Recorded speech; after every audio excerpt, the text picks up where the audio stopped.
Welcome to our live series, and today I'm with Dewalt. Dewalt, welcome. Thank you. Nice to have you with us, and Dewalt's going to share his testimony with us. And so, Dewalt, do you want to start in terms of right back to when you were young and before you went blind? Okay. Well, basically when I was born, I was brought up in Joburg, and when I was 10 years old they discovered a brain tumor, and they said that I was born with it because by the time that I was 10 it was about the size of 10 centimeters, and they discovered that I couldn't read properly, couldn't see properly, and so I went for tests at the optometrist, and they said that there was something behind the eyes that it's affecting my sight.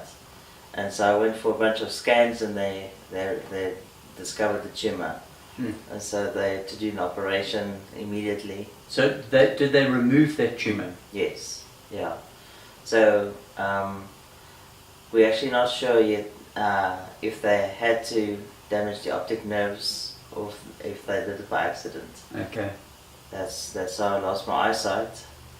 After that, it was at the end of standard 2, grade 4, and so I had to repeat that year in a new school for the blind in Pretoria, and so I had to redo that year, learn to read Braille, and all the different things, walk with a cane, and do a bunch of things that to teach me how to, find things that fell on the ground, stuff like that. So I went for orientation mobility at the school, and just helping with that daily tasks to help me be independent again.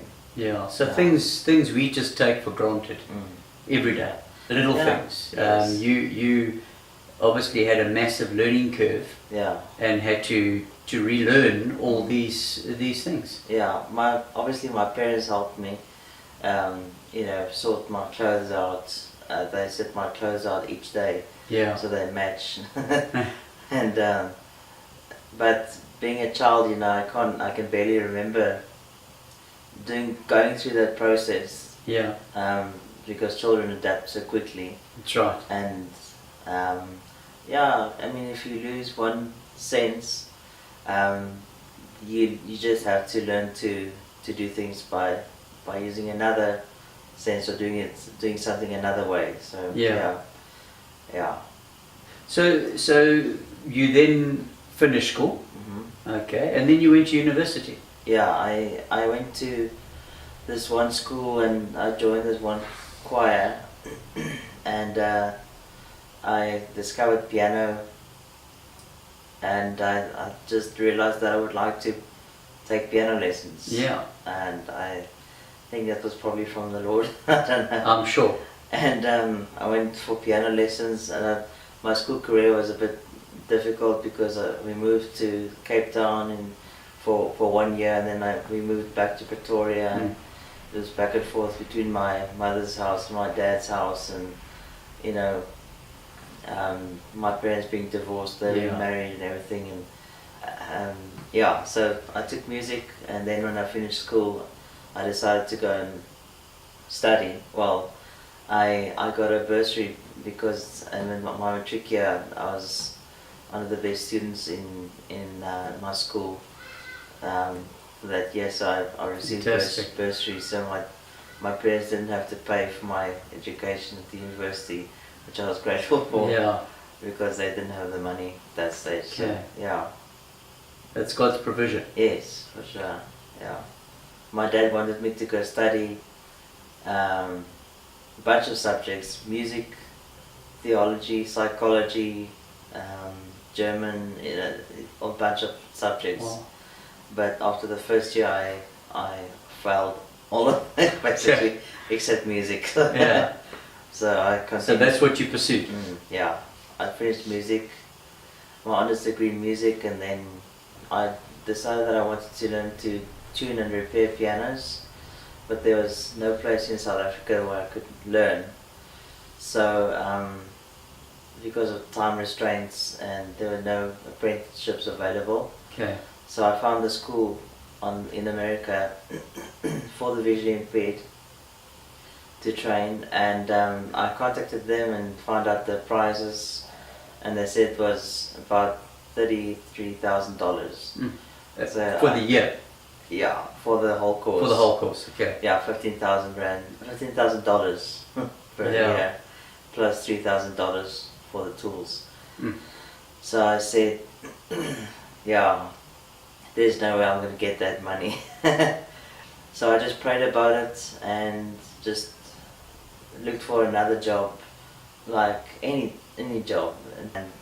But a few months later, God just provided amazingly. Wonderful.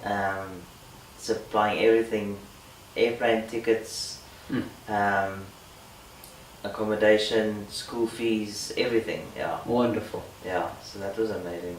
So that's how you got to the States. Yes. Did your apprenticeship there. Yeah, and then they hired me afterwards for 6 months. Okay. After the 2-year program, but then they didn't want to renew my work visa. Okay. So I came back to South Africa. Yeah.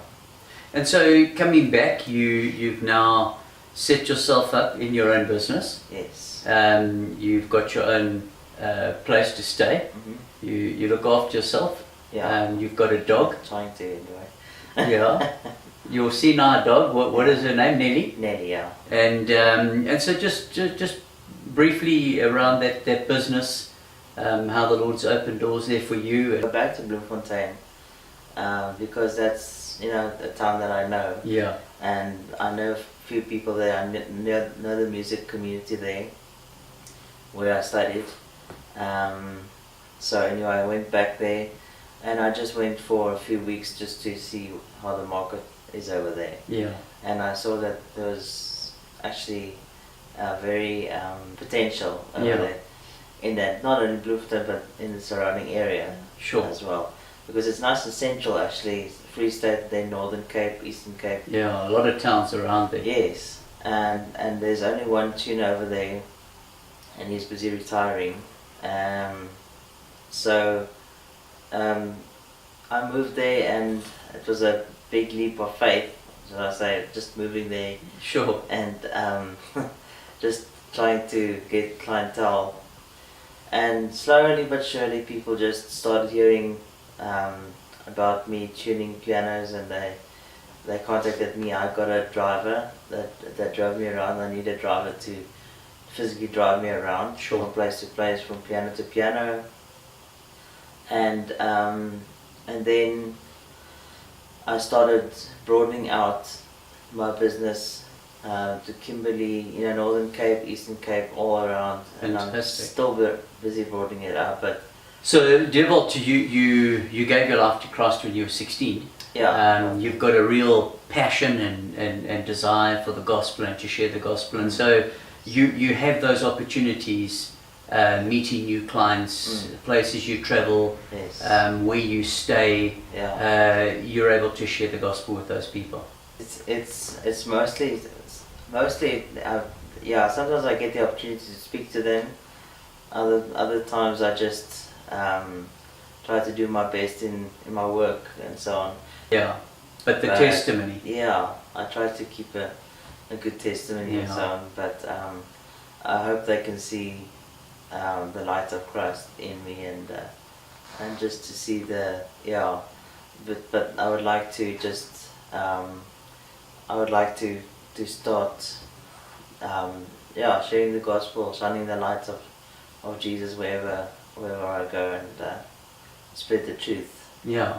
Because there's lots of false teachings going around, and Exactly. so yeah. So in the few times that we've met, you certainly are light, and I know you are actively involved in the life of the church where you are in Bloemfontein. We just have Bible study, so sometimes they ask me to share the Bible study and break of bread.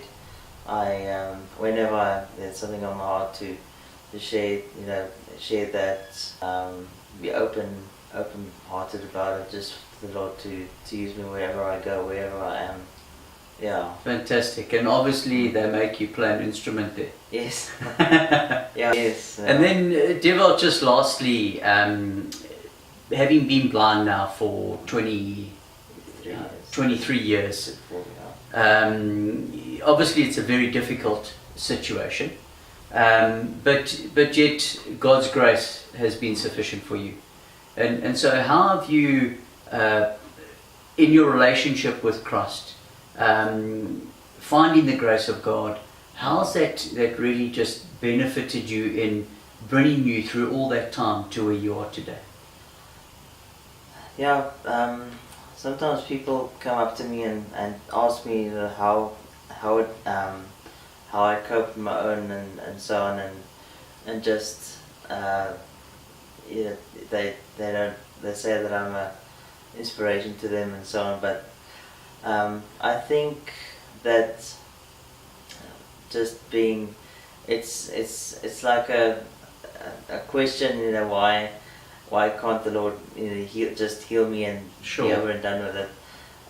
There's been lots of opportunities to do that, but just being able to just trusting in Him daily, day by day, and just focus on Him and trusting Him for His faithfulness and His help each day. He's like my help each day. Yeah. Bring me through all this time. So I think for my own family, it must be difficult to. They don't really completely understand how it is for me to go on my own and so on. Yeah. They don't understand how I can travel around and so on like that. But I just know that I can hold on to His hand, and He can guide me around, and day by day, I can trust in Him for His guidance, not leaning on my own understanding, but in all my ways acknowledge Him, and He will direct our paths. So, yeah. Yeah. That's wonderful, man. You are an inspiration, my brother. And to look at the world we live in, there's so much hopelessness. People are just discouraged and disillusioned and depressed and defeated, and yet life is even more difficult for you in your circumstances, and yet you have such an incredible hope, and by virtue of that hope, a wonderful purpose. Yeah. And so you're living life to its fullest by the grace of God. And I think the thing that we don't fully realize is that this earth is not our home. No. It's not our final home. We have a hope. Like the word also says that the things which are seen are only temporal. The things which are not seen are eternal. Amen. And if we focus so much on this world, we'll look downward and we'll become depressed and all that. But Yeah. if we look up, because our salvation draws near, we can rejoice. Like Paul says, rejoice in the Lord, and again I say rejoice, because Jesus is coming back to fetch us. And I think to the people in this world, they just don't have that hope. They don't. And it's actually very sad to think about it, because they're filled with darkness, they're filled with wickedness, despair, and with their own fleshly desires. But in Christ we have hope, and I know that when I will see Him face to face, then we'll live forever. And some people said to me that the first thing that I'll see is the face of Jesus. So Amen. How does that excite you? That's a hope that That's and incredible. to walk with Him side by side and to the living waters, and He will wipe away every tear Amen. from our eyes. And it still doesn't penetrate our hearts. Yeah, we could never grasp the fullness of it. Yeah. Yeah.